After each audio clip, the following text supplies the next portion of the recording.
Hello, I'm Frank Kenny of the CPRX, the Central Pacific Railway, and in this video, we'll have an in-depth conversation with Jim Younkins about his beautiful railroad, the MudBay&Southern. Jim has been working on his layout for a number of years and has never stopped improving areas as well as expanding the layout. He's created a very nice railroad that attracts operators from all over the world. It's a large railroad with many details and a great theme, and I'm sure you're going to enjoy this visit through this video. All aboard! Thanks for having me over, Jim.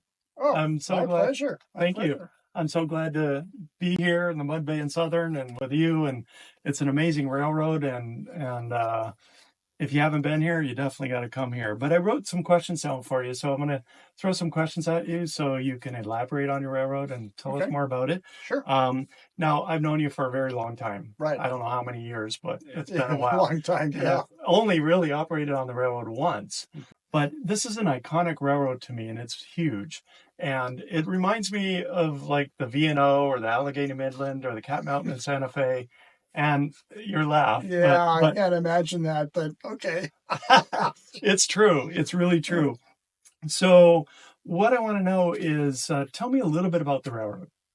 Okay, so actually, this railroad started in about 1997 when I began construction, but that was only after 2 or 3 years of actual, trying this and that, and experimenting, getting ideas.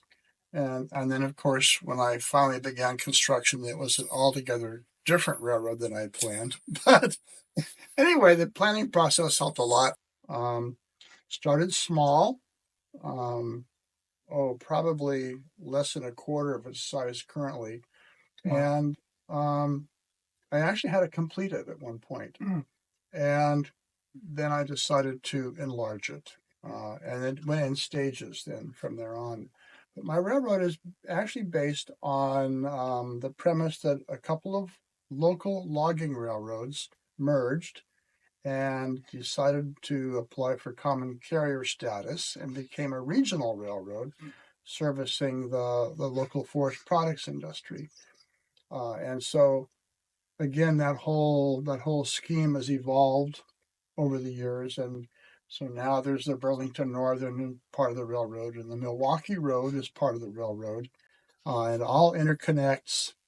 And so, for example, from the very, very lowest staging level, you can run continuously all the way up to the very top level. It's just a very long trip.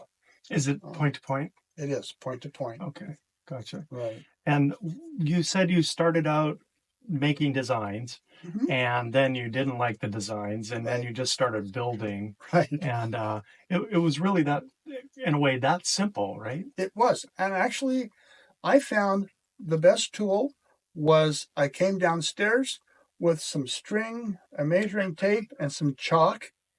And on the bare concrete floor, I kind of drew what I envisioned as being where the bench work would go. Wow. The cool thing about chalk is you can take a sponge and erase it. Sure. Right? So yeah. Finally I had it refined as where the bench work was going to go. And one of the things I wanted was to have some isolated areas so that if you were operating a train in one spot, you felt isolated from everybody else and you could kind of get into what you were doing without a lot of extra stuff interfering with that. So there's these two peninsulas that come out that divide the layout up into spaces. And I think that's been really effective. I know a lot of layouts, for example, in my garage is a good example. You're just in a big open room with a layout around the edge. And it's kind of hard to get into that feeling and that mood of you're running a train in an area far away from everything else. So that was kind of my one of the things I aimed for. The other thing was wide enough aisles so that people didn't feel crowded. Okay. And I certainly think you've accomplished that. I mean, you have multiple places and I get lost even coming down here. Reminds me of Gary Siegel's layout. Have you been there? No. He's in Santa Barbara area, and there's places where you can go there that you don't know you're even in a big room with a lot of other people. Right. So I like that idea. I think that's really nice where you can be isolated. Like over here, we're in an aisle that's isolated from the rest of the railroad around this room, and of course then the garage. Let me Yeah. ask you, why did you choose N scale versus another? That was a real tough decision. When I haven't been model railroading all my life, right? This was something that was an alternative to my previous hobby. So um, I went to train shows and looked around, and I kept asking people at various display layouts, well, why did they like this over that? And my inclination was first to model HO scale because that's what everything was. Everything was HO scale. And we have a local in Tacoma, a local train show that's all N scale, and I was at that. And the people I talked to there just really were N scale boosters, right? And they kind of convinced me, and just by seeing what they had done, I liked N scale because of the scenery to track relationship. In N scale, you have so much more room to model a scene rather than just a train. Right. And that seemed to be where my interest lied. So for me, N scale was kind of a no-brainer. And my first introduction was really joining NTRAC, an NTRAC club, and modeling NTRAC modules, and then that developed into building enough modules to build a loop around the inside of the basement. So I had my own NTRAC layout. And then I decided, I don't know if you know Roy Cutler. Oh, yeah. Yeah, he's an N-scaler in Tacoma. Well, his was my first exposure to a big N-scale railroad. Okay. And his railroad goes from room to room. Yeah, he has all through the house, right? Yes, yeah. Right. And I decided, it would be really fun to have a really purpose-built layout, permanently built in, right? Yeah. And so I kind of expanded on the NTRAC theme and developed this, like I said, based on a local logging railroad, and it's grown from there. Yes, it has. So when did you start? You said you did chalk on the concrete. Mm-hmm. What year was that? Probably about 1996. And when did you start doing bench work? Shortly after that. I couldn't tell 1996 in one day? No, a little longer than that. But because, I didn't just draw it out and build it. It was like I drew it out and erased it and drew it out and made changes and, that sort of stuff. So it was probably 6 months before I actually started building anything. Okay. So I think a lot of people get intimidated by a beautiful layout like this, and it's all done. It looks great. It runs well. At least that's what everybody would assume by looking at a video or just visiting it in a picture. But it's obviously an evolution, right? And it's kind of like one step at a time. You can't have all this tomorrow. You just one step at a time, and you just take those baby steps, and eventually you will end up with something like this, as long as your wife will allow it. Mm-hmm. So I was lucky. Right, you were lucky. She's got the laundry room. Yes, and the pantry. And the pantry. Gotcha. So I wrote down, why did you choose MudBay&Southern? Is that a real railroad, or is that your railroad? That's my railroad. It's totally fictitious, a figment of my imagination, but it is actually based on those two logging railroads merging. Okay. The idea for this came from a magazine article in Tall Timber Short Lines on the Mason County Logging Company, which in real life was located about 10 miles from here. And the adjacent part of the region that was being logged was by MudBay Logging Company, which is north of the Mason County operation. And so MudBay Logging Company was a real facility? A real railroad, operated from about 1910 until 1940. Okay. And by that time, they had logged all the trees out of the forest. Yeah. They shut the whole up. In fact, both companies shut down completely. And then during the Second World War, the U.S. Army used all of their trestles for practice demolishing bridges. Wow.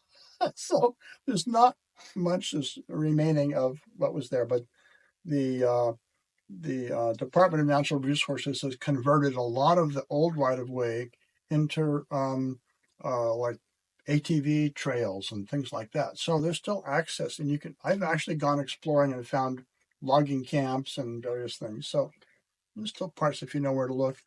And so I got really interested in the history of all this stuff. Okay. And so it developed based on history. So it's, what if by 1972 this regional railroad was serving the area? What would it look like? And so all the places are actual places that existed or still exist in some cases. And the geography is laid out about right, but it's a what if. It's the world as it might have been. Gotcha. So the time frame for the railroad is 1972? Roughly, yeah, early 70s. Early 70s. Mm-hmm. Okay, great. Yeah. I mean, your theme is perfect. Oh, and it keeps creeping. I noticed that whatever that new model GE was that you had. Yeah, the Gevo, right? Yeah, the Gevo. Yeah, right. That doesn't really fit, but maybe in the future. No, I don't think so. I won't get that new. So how did you decide? I know you mentioned chalk and you started building benchwork at some point. How did you decide the track plan, or did you even decide a track plan? Not at first. So I laid out where the benchwork could go, and included the peninsulas, and then it came down to where to put the track. And it dawned on me the track has to follow the benchwork. There's minor detail. Not a lot of choice, right? Yeah. So most of the time the track just follows right along the edge of the layout. Okay. And in some places I got a little more creative, and I threw the track toward the back of the shelf and then put something in front of it. But well, the area I'm modeling is hilly. It's not really mountainous like the Cascades, but it's the Coast Range and it's hilly. And so there were going to be tunnels and hills and forest. And so it was just a matter of, well, where's it going to look good? And it, in fact, I came across some old pictures from 1997 and 98, and it shows some of these places. They look completely different now than they did then. So you're talking about the prototype places or your layout places? My layout pictures, right? And I've actually relocated the track in several places. Oh, cool. So just because I did this to start with didn't mean that was the finished product. I guess the main thing is that I'm not afraid to make changes. And if something's not working the way I want it to, I change it. It's like, to make a mistake, not a big deal because you created it in the first place and you can always correct it. Yeah. Yeah, you mentioned mistake. I don't usually like to look at it like you made a mistake. It's just you did something and then you changed your mind, or you thought, there's a better way that I could do this. It's sort of like a trial and error type thing. So I don't know that there's really any mistakes in model railroading other than if you connect two wires that shouldn't be connected together, that would be a mistake. And I've done that a lot of times. Yeah, you try to avoid those. Let's see, what do you like most about your railroad? It offers a lot of operations. And so I'm not the kind of model railroader that really enjoys just running around in a big loop like Amtrak. Sure. I get bored really quick with that. I like to feel like I'm going someplace, and I like some distance between places. And I think I've achieved that pretty well. So you can actually feel like when you're running a train somewhere, because it's point to point, right? From the starting point to where you finish is usually a pretty good distance, and you get to run your train through scenery.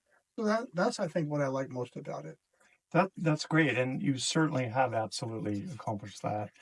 I think Well, I'll come back to that. So what do you least like about your railroad? Because I started off based on a logging railroad, there are really tight radius curves. There are steep grades. It doesn't lend itself well to modern locomotives, six-axle engines, things like that. So I'm limited as to the motive power I can operate, and I'm limited to, within reason, maybe a 65-foot car. Anything beyond that, like an auto rack or a QFC car, doesn't really run well on my railroad. So I kind of put myself in a box in that way. But there's plenty of operations beside that. So there's a ton of operations, yeah. Yeah. Do you run passenger trains? Only on request. I do have a passenger train. Do you? And it's actually an authentic passenger train. Oh, wow. Right? It's the Matt Rainier. Oh, wow. Right? Okay. And so it's the era of Amtrak, 1972, and they're brand new. So it's kind of a rainbow train. Sure. And it represents the Mount Rainier from Portland to Seattle. Yeah. On detour. Detour. The reason I asked that is because you mentioned about the length of cars. Oh, the bug. What was it? It's. Jeez. Oh, it's. Okay. I'm being attacked. That was weird. It looked like a big ant, but oh, great! Did it have big teeth? I think maybe it was a carpenter ant. I don't know. It was a what? Might have been a carpenter ant. I'm not sure. They only eat wood. I heard about those yesterday. Wow. That obviously was an outtake. Okay. That's funny. Maybe we should leave it in. But on your railroad, and this is along the lines of what we were just talking about, is there one thing that's always a constant troublesome issue? Yes. So I am not like the best track layer on the planet, right? And so there are a lot of places where my track is a little rough. And I'm using Code 55 track almost everywhere. Is that Atlas? Well, mostly microengineering. There is a lot of Atlas, but I went back to microengineering. And so derailments can be an issue. So I have spent more hours than I can count, and I continually do that, adjusting the track. So most of my track is glued down with the ballast. Okay. And so if I want to change something, I just squirt some soapy water on it, and then I can adjust the track. Yeah, sure. And so I'm continually working on that. But I'm using Fox Valley low flange narrow tread wheels, and after a lot of work on the track, they run really reliably. Okay. So I mean, by most standards, I guess you'd say it runs well, but I am really picky about that. I hate one derailment, and I hate that. But no, for the most part, it runs really well. It's just that's the most difficult part for me. Gotcha. Did you body mount all your cars? No. No, you have to consider how many cars I have. I know, right? Yeah. A lot of people do, and that's not a necessary thing, but no, I was just curious if you went down that preferred, and it's a work in progress. So I buy the Microtrains little coupler kits, 10, 15 kits in the bulk packs, right? Sure. And I've probably converted 200 or 300 cars. Okay. Which is a fraction. Yeah. How many cars do you have on the railroad? Right now, there are roughly 1,000 cars. 1,000 cars on the railroad. Okay, so we're not talking about a small railroad. How long is the main line, if you will?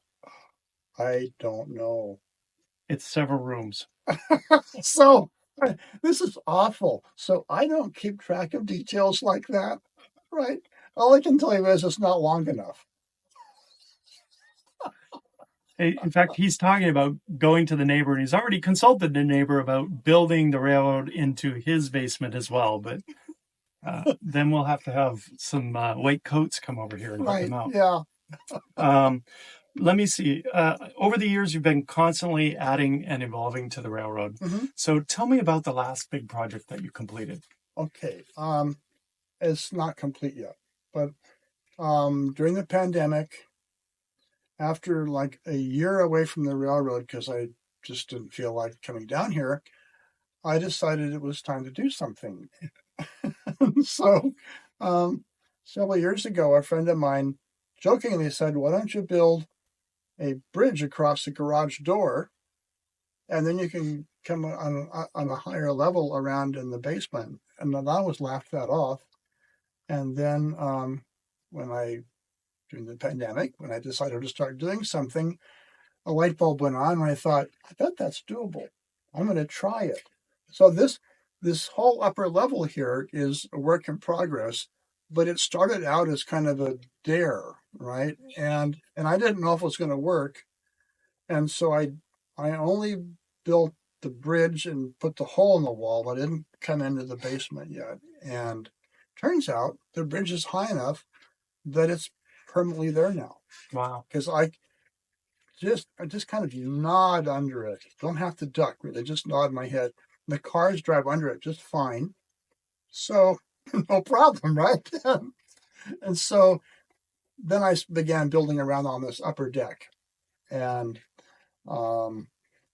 like I say, it's a work in progress. It's going out to the coast at Raymond. Okay, gotcha. Washington. Yeah. Yeah. So is I don't know when that project will be finished, and you probably don't either. No, I don't. It's just hey, I got more space. Is there another project that you have behind that one, or one that you're thinking about? Oh, I want to do this large project, but I need to finish something else first. There are always those sorts of things, right? So, converting to body mount couplers, that's a big project, and I'd like to work on it some more, but I want to finish this upper level first. So what happens to me is I'll get a brainstorm idea and kind of develop that idea in my head, and then it's like I can't rest until it's done. And it's been really painful. I had to stop progress on this upper level because of the P&R regional convention. I was having guests come over, and you've probably never seen the layout room under construction, but it's not pretty and it's very messy, and I couldn't have guest operators. Right. So I decided that the only solution was to clean everything up, stop construction for a while. And so after the 3rd of July this year, I'm going to start working again. So what you're saying is we're interrupting you? We are. You are. Yeah. Oh, this whole thing is interrupting me. Not really. This is going to be a lot of fun. Yeah. So so how much more feet do you have to add on to the upper level? Ballpark. So the last section you see that's against the laundry room wall that curves around to the doorway, okay, that is just bench work. There's no track laid on it yet. So that needs to have track laid on it. And so that means about 30 more feet. 30 more feet? Yeah. Let me see if I can see. Oh, yeah. It's a ways out there. So I'm doing something really foolish building this upper deck, because you can't really reach it to operate it standing on the floor unless you happen to be, 6'7" or 6'8" in height. And then you'd have a problem with the ceiling. Exactly. So to operate, you have to stand on stools. So that's not very practical. The other thing is, everything I've built on the upper deck is all code 40. Mm. And I have almost enough code 40 track to finish, but not quite. Can't buy it anymore. Really? They don't make it? Not yet. I hope they get back to making it, but I think I'm going to have to hand lay the last 20 or 30 feet of track. Oh, you got nothing else to do. Anyway, but that's another problem. But everything, like all the turnouts, have to be hand laid. Oh, yeah. Right? And so The track work is slower than it would be if I could just slap down Atlas switches and Yeah, sure. 55 track. Sure.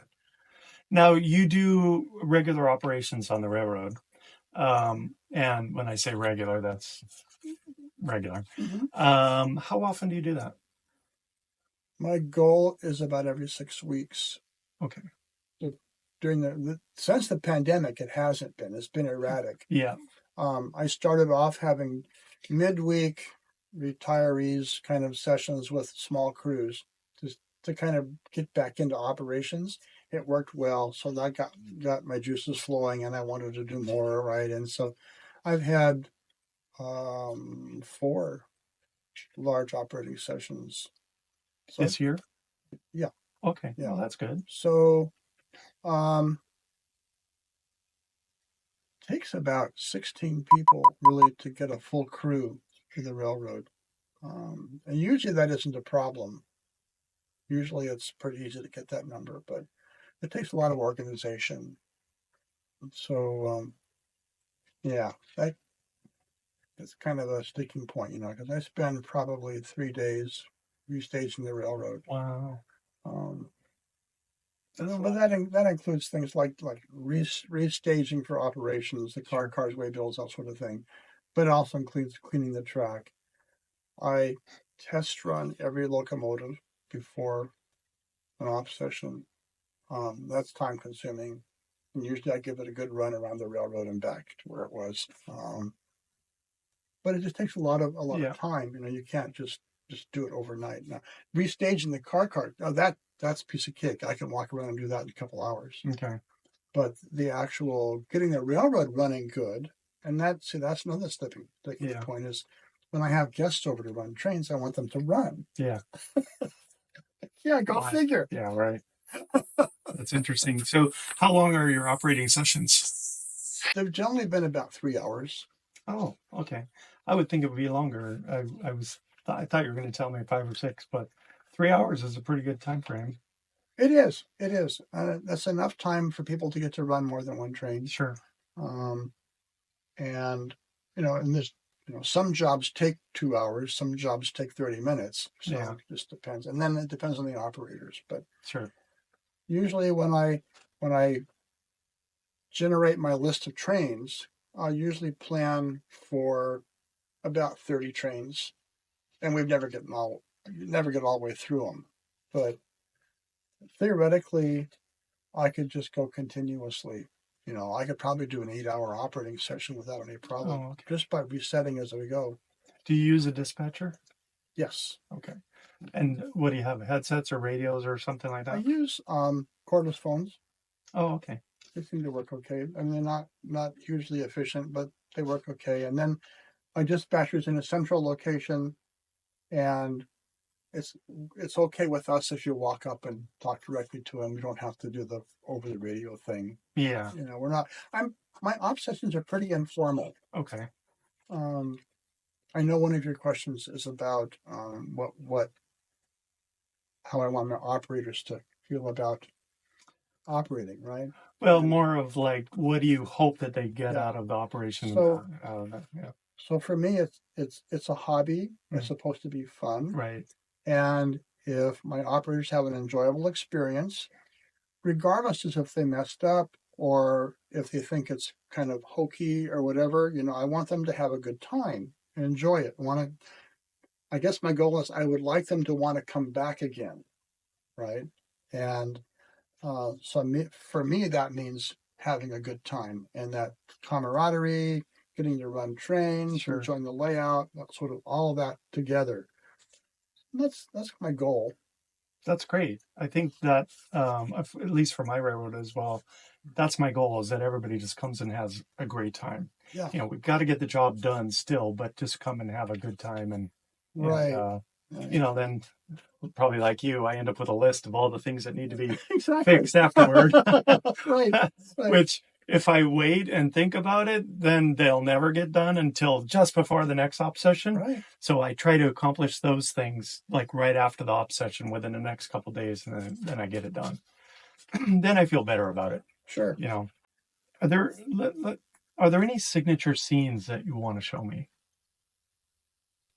No. Okay. Nothing really in particular. No, I mean everything's a signature scene. They're all gorgeous. Lots and lots of scenes, and I don't really have a favorite. Okay, well, we'll come back to that. We'll maybe do a little bit of video on that. So you're really great at scratch building. So tell me about that. I think it all started reading Model Railroader. This is funny. Or it might have been in Skill magazine. I can't remember. But I was just starting to build some modules, N-track modules, and I thought, oh, it'd be fun to scratch build something. And there was this article in the magazine, whichever one it was, on a little grocery store that you could build. A really simple little project. I thought, oh, that looks like fun. So I built this little bitty grocery store building, and I thought, oh, that's kind of cool. And I kind of learned that this is pretty easy to do. There's nothing complicated about it, unless you want to build a very complicated building. Then, of course, you can make it as complicated as you want. But it's basically just taking this piece of styrene or this piece of basswood or whatever you're using, and attaching it to this one, and then attaching another one to it, and maybe cutting a hole for a door and a hole for a window. But it's all comes down to just doing things, simplifying things instead of looking at it as this complicated thing. It's like behind you, there's a little building there that's a shake mill, and we have lots of shake mills in the Pacific Northwest, and or at least we did have, and so I had lots of pictures of them, and I knew I wanted to build, and it was like, well, I can just build this any way I want to, and for me, there's always a challenge of how am I going to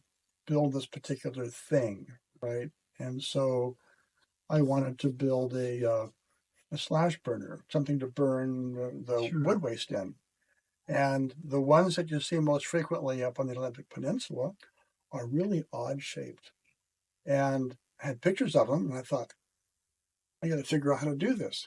So that was part of the fun, was figuring out how to model this. And it came out looking pretty much, not pretty much like the original, right? The same with the shake mill. It's a rusty old building, and or another example is I built the sawmill complex in Shelton, Washington. Just had 3 different mills in this complex, and my model of it is 12 feet long and 30 inches deep, and it involves multiple buildings. And so it was just I used aerial photos to plan it out, and I just thought, well, I had lots of pictures of buildings, so I just did this, and then I did that, and so after you've built a few scratch-built structures, it becomes much easier. Sure. You lose your fear of screwing it up, kind of thing, right? Use those words. I think if you did screw it up, or it didn't look exactly like the prototype, nobody's ever going to know, because one, they're not going to go there and see it, and they wouldn't be there if they did. The very coolest thing is if you have somebody walking around your layout and they go, oh, I've been there. I know that building, right? Yeah. And that's a really cool feeling, because I must have captured it just right. Right. Yeah. The little store that you mentioned, is that on the railroad? Somewhere. I forget where I put it. Look for it, take a photo, and add it into the. Okay, let's see what else. So part of the scratch building thing is that you can't always find a structure or an item commercially available. Right. And there were several things for the lumber industry that nobody made. And so it was like, I've got pictures. I know I can do this. Yeah. And you just assemble little bits and pieces of things, and then you have something nobody else has. Yeah. Probably things no one's ever thought of. Right. Unless you knew the timber industry.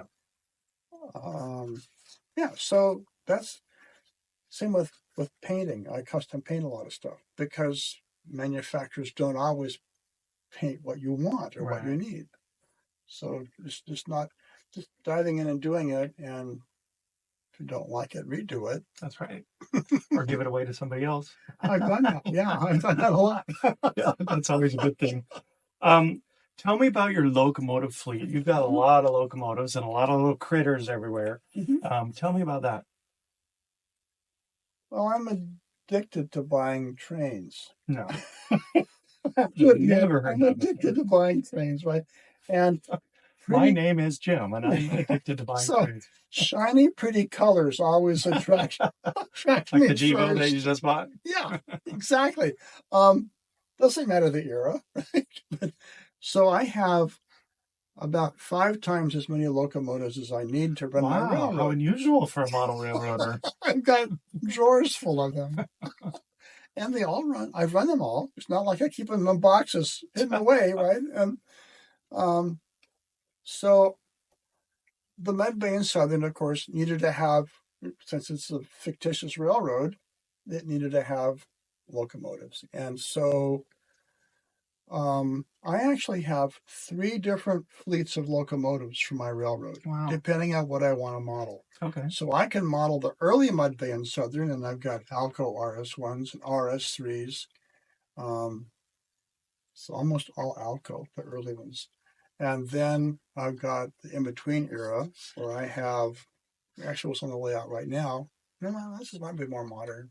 No, this is middle. So I've got like Jeep 35s and 38s and ST 35s and that kind of that era. And then I have the more modern locomotives and like the some of the GEs and things they're still kind of within my range, early 70s, but I haven't really stepped out of that. I even have a couple of SD40s. Okay. So each era has a different paint scheme. Okay. Right. So that kind of identifies it. So the early paint scheme is real simple and basic, and then there's the in between, and then there's the more modern that's different. Yeah. And I actually came out with a 25th anniversary paint scheme. Wow. and then. But all this is in the same 70s, early 70s, right? And so for more variety, because the MudBay&Southern is 2 merged railroads, there's some heritage units. Heritage units for this railroad and heritage units for that railroad. So that's the MudBay&Southern fleet. And then, of course, there's the Milwaukee Road, and there's a little bit of UP, and there's the Burlington Northern. And so there's a big variety there. And in the early 70s, the BN was a fascinating railroad because they didn't have enough motive power, and they leased it wherever they could get it. And so there's a real mixture of railroads on the BN, which is kind of fun. I like variety. And so besides the railroads that merged to form the BN, there's Western Pacific and Southern Pacific, and there's even, I think, Penn Central unit somewhere. Oh, wow. Things like that. They did travel. Yeah. I mean, and I based all this on photos. So I was reading something recently where apparently Penn Central locomotives ended up on the early Amtrak trains as far as Los Angeles. Wow. Yeah. I mean, Penn Central of all things, right? Right, yeah. Something a lot of people hated at the time. Yeah. So on all of your locomotives, earlier you mentioned that you test them all. You run them around the railroad when you're beginning operations or before operations. What else do you do, in a nutshell, to kind of keep them running, if you will? Well, I do as needed. I perform, cleaning and lubrication. There's always, of course, everything I run is DCC now. And so all of the older models, not the ones that I bought earlier, were the old style frames that were not DCC friendly at all. So I've gotten quite good at milling frames and installing decoders. And now, of course, I'm milling frames and just installing speakers and sound decoders and that. So I have no fear of cutting into a locomotive. The first time was kind of hard. Buy another one. Right. The first time was pretty hard, but I've gotten over that. But generally, I don't do anything to them unless I notice they're not running the way they should. So if, for example, I have a locomotive that starts running, jerking along, or whatever, indicating that it needs some attention, then I'll put it on the workbench and take it apart and clean it and lubricate it. Usually, that's all it takes. They run pretty good. Sometimes I'll replace the decoder.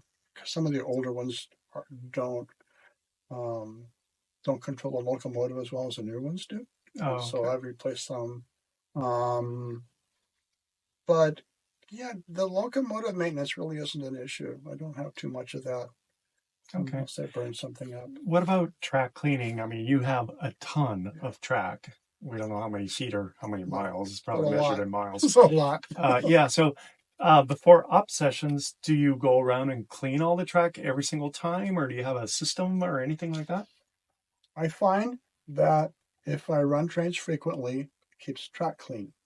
Gotcha. The main line stays pretty clean most of the time with very little maintenance, maybe just a spot here or there. It's the spurs and sidings that need attention because they get very little Sure. movement on them. So I will test run a train usually to see, for example, a switch engine in an area like this where there's an industrial area. Run the switch engine. If it runs good, the track's good. If it stalls places, then I have to give it attention. And usually with a bright boy. Okay. I've tried lots of different methods of cleaning the track. Lots of different things to keep it clean. I had no luck with no ID. Really? I don't know. I think I must have been doing something wrong, but I thought I was following the recommendations, right? I spent 3 days working on it, and that's all. That didn't make a lot of difference. And when I do actually, I have a box car with a dragger underneath it that I pull around to get the dust off the track. And what I use is CRC 226, and I'll spray a little of that on the pad and then drag it around the railroad. And it doesn't clean off the black gunk on the railhead, but it seems to make the black gunk on the railhead conductive. Oh, okay. I guess. Yeah. Because trains run fine. If you drag your finger across the rail, you get black on it. But as long as the train is running good, yeah, I guess that's really what I care about. Yeah, yeah. I too went down the Noax road, and I have 5 steps in the process of doing it, and it is very time consuming. Whether it made a difference or not, I don't know. I'm not saying don't use it or do use it. I'm just saying this is what I did because it was recommended. So good. I have a good friend that swears by it. Oh yeah. Right. So and what I do now is I created little, maybe like 2 inches by 1 inch pieces of masonite, and then I glued a wood doorknob on top of that, like a little drawer knob on top of that, and then I can just use that to slide on the rail, and they get black, but that's fine. You can always scrape it off or just throw it away and use a new one. I started doing that after the Knox versus using the Bright Boys because supposedly it scrapes up the rail and causes more problems and all that kind of thing. So I'm trying that route now. I'm still in the middle of testing. Sure. Who knows? It's an ongoing thing, and I don't think it'll ever be solved. No, and I think for every model railroader who cares about it, they have a different method or whatever. So whatever works for you, I think, is a big deal. Right? Absolutely. Let's see. You mentioned earlier that you took a break during COVID or the pandemic. Aside from that, are there ever periods of time? I mean, I know myself, I'll be like hardcore on the railroad for months, and then I might miss a week, I might miss 2 weeks, and eventually that's like 3 months or 6 months or whatever. And then it's hard to get back into it. Do you have periods like that at all? Yeah. And so how do you get yourself back in the game? It just comes, just happens. Just shows up. Yep. Okay. It's like, especially in the summer, there's so many outdoor things to do. And Maybe I'll spend a whole week doing projects around the house and not come downstairs at all. And but then I started thinking, well, I want to run a train. I don't know. It's just that Just pops up. It's just it's like I haven't run a train in a while. I run a train. Now I don't frequently just come down and run trains. Usually it's for a reason. I'll come down because maybe I got a new locomotive. Yeah, maybe I got a new locomotive. I want to run it. I want to see if it'll pull the train, right? Sure. All this sort of stuff. Or maybe I will have just tuned up a locomotive and I want to run it. Or maybe I'm just curious if this section of track is okay. I'll run trains on it. Sometimes I do just come down though, every once in a while, just to run a train, just to run a train, right? I think for a lot of us, we end up these spurts and then no activity, and then we get frustrated with it, or question ourselves, or question our maybe I should say loyalty to the railroad, or something like that, and then we wonder like, oh, am I really into this or something or not? And for me, and probably most of us anyway, you've been into it for a long time. It's a lifetime hobby for me.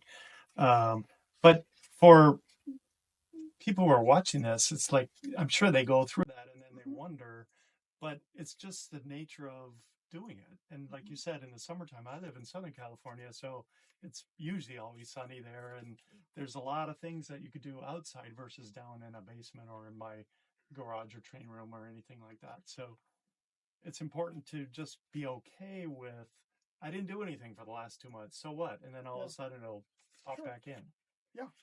And if it doesn't, then maybe that really isn't the hobby for you, right? If you go years, that might be the case. If you lose the attraction for it, it's like, well, maybe I should be doing something else, right? Maybe I should be water skiing or something instead, right? So, so the big attraction for me is not running trains. It's building railroad. That's cool. I really enjoy creating new scenes and like I have this vision of what my finished railroad is going to look like, and so I want to get to that point. And so this project I'm working on now, it's been hard not working on it because I have all these ideas, but I can't make them come alive until I can work on them. And so that really, I think more than anything, stimulates me to come down, and then I run trains. When I'm down here working on the railroad, I'll run a train here and there. And then obviously I have to test the new sections I've built. I have to run trains there. And I want to see what a train looks like going through this scene, right? That kind of thing. And so that's the big thing for me is I get an idea to build something, and then I have to keep going on it. And once I finish that, then I start looking at other places. And so the neighbors, like the scene behind us, I got tired of it. What do you mean you got tired of it? It wasn't working the way I wanted it to. I didn't like a couple of the buildings that were on it. And maybe because I outgrew it or something. I don't know. But so from that ravine there to that ravine over there, I just took my scraper and I removed everything. Right? Buildings, track, everything down to bare plywood, and just redesigned it. And I'm really happy with it now. It kind of comes back around to what we were talking about earlier, where we used the word mistake, but it wasn't a mistake. I mean, it probably looked gorgeous and operated well, but it wasn't.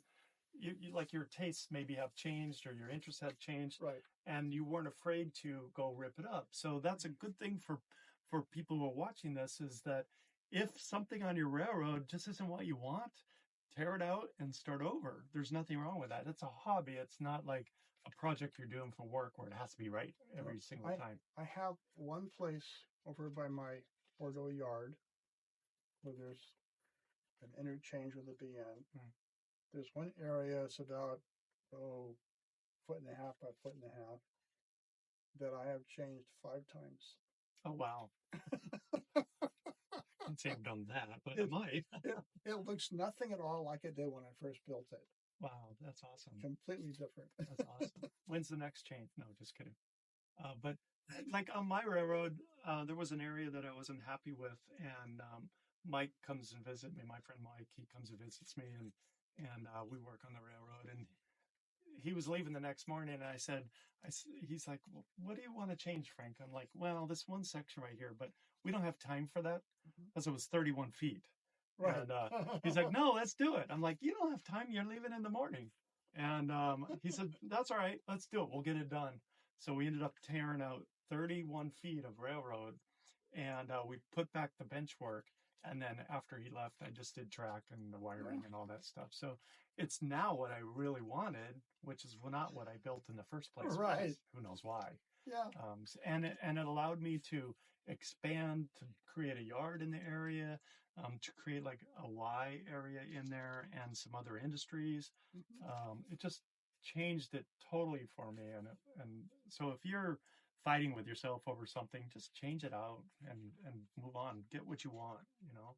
I think that's really important. One of the maybe benefits or maybe pitfalls of inviting people to run your railroad is that all of the possible problems that could crop up do. Yeah. And it shines kind of, you shine a new light on things when you say, well, this isn't working very well the way I've got it set up. And so then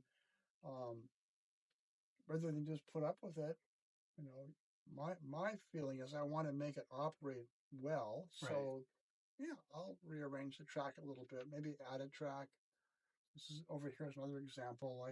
I added a whole little yard in there that didn't used to be there. I had to move the front of the layout benchwork out 2 inches, but that's easy to do. Just put the fascia up and scabbed a piece of wood on there. And it works. Yeah. Right. What scenery over it, no one knows. No, well, when I operated here, which was years ago, that yard was there, if I recall correctly, wasn't it? It might have been because it was a while ago that I changed that. Yeah. And you had mentioned that you usually follow the front of the layout, but some areas go back behind, and that's one of the areas that does that. What's that town called? Little Rock. Little Rock? Okay. Yeah, maybe we'll show that on the video. Let's see. Is there anything that I didn't ask you that you want to tell viewers? Did we talk about building a little at a time? No. Yeah. We touched on it, I think, but not a lot of detail. So I know a lot of people that want to build model railroads that don't. They collect trains and they always have this railroad in mind, but they don't know where to start. Sure. And so I have a good friend in Tacoma who has just begun a railroad, and it's like once he got started, now he's just moving right along. But for the longest time, he just couldn't get started because he couldn't envision the whole thing. Sure. And so I convinced him, and I think there are a lot of people in that situation. I convinced him that he didn't need to plan the whole thing. Right. You know, so like my railroad has gone from one little section and then added another little section, and then I get a brainstorm idea to do something and I get another section, and it has progressed that way for 25 years. But what's kept me going is that by starting off with a relatively small area and finishing it, get some scenery on it, get trains running through it, even if it's just back and forth switching, just running trains on it, it gets you in the mood to continue. You realize that you've built this. Well, now I could build some more. And I don't think, I mean, it's really great if you're the kind of person that can draw out a complete layout plan and detail it all, figure out what exactly you're going to do, and then build it. But it's a real minority of people who can do that. Most of us just kind of stumble along. Yeah. And so, well, my railroad So you mentioned like it was a real minority group of people that can actually create a track plan and do exactly to that track plan. Right. And I envy those people. I mean, they've got a lot of talent to be able to do that. I usually wind up building something completely different than what I tried to plan. But I would say that for most of us, just getting started is the big thing, right? And if we can build a little bit of bench work in whatever space we have, and at that point you know how big it's going to be, you can actually visualize it, and then whatever your proposed idea is for a model railroad, start building it. And that might be a simple switching layout where there's just a small space and a group of industries or something to switch at, or anything of that nature. It could be a loop of track to run a train around. But then once you get that done, then just see where that leads you. You know, if you have, like I had